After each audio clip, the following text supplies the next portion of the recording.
So I'm a firm believer that when we become a new creation and we give our life to Christ, we transfer or transition from the old to new. In the Bible in Corinthians, it says, all things have passed away and all things have become new. I believe the detriment within that is not the fact that, we often hear that when people get saved, it's just the beginning of the battle. And that's really true. I mean, we're not battling, we shouldn't be battling the same things, even though we still have things to get right and things to constantly go before the Lord in and with and ask Him to cover those things, deliver us from those things. We don't get saved and give our lives over and everything is done. We're not done and finished.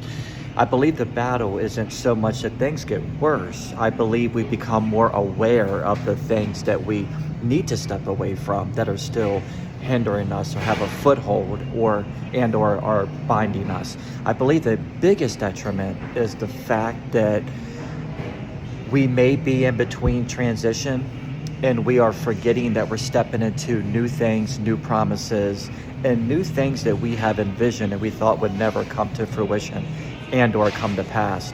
And the detriment in that is that we almost commit spiritual abortion. We almost commit dreams that are aborted, and we start to get into what I call emergency Christian mode. We start trying to do more instead of being more. What I mean by that is we try to do more for functions, more activities. We try to go to more church services. We try to get involved in ministry. We try to sing on a team. We try to speak. We try to sign up for everything. And, Paul said we can't work out our salvation. We can't work for our salvation. Our salvation is free. It was bought on Calvary by His blood. He purchased it with His blood. And in Jeremiah 29:11, He says, before the foundations of the world, I had a purpose and a plan. Before you were formed in your mother's womb, I knew you.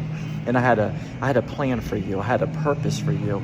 And when we transition from the old to new, I wonder if we're forgetting our purposes and our promises. I wonder if we're working for them and trying to perfect everything instead of letting the perfect salvific lifestyle become that. Christ is perfect. Let us be more Christ-like. When we're more Christ-like, we're going to be more of what we need to be and less of who we are and that old self.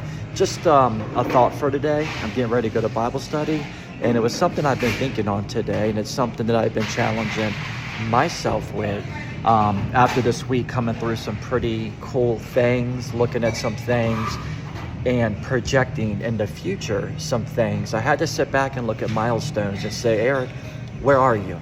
Where are you in that continuum? Where are you in that process?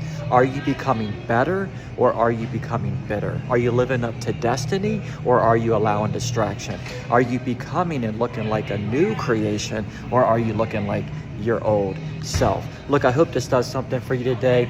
Look, He believes in you. I believe in you. I love you in the Lord. And look, you were always created for greatness. Start speaking to the dream giver. Start speaking to the things that are not as if they were, and you will find out exactly what He needs you to be. God bless you.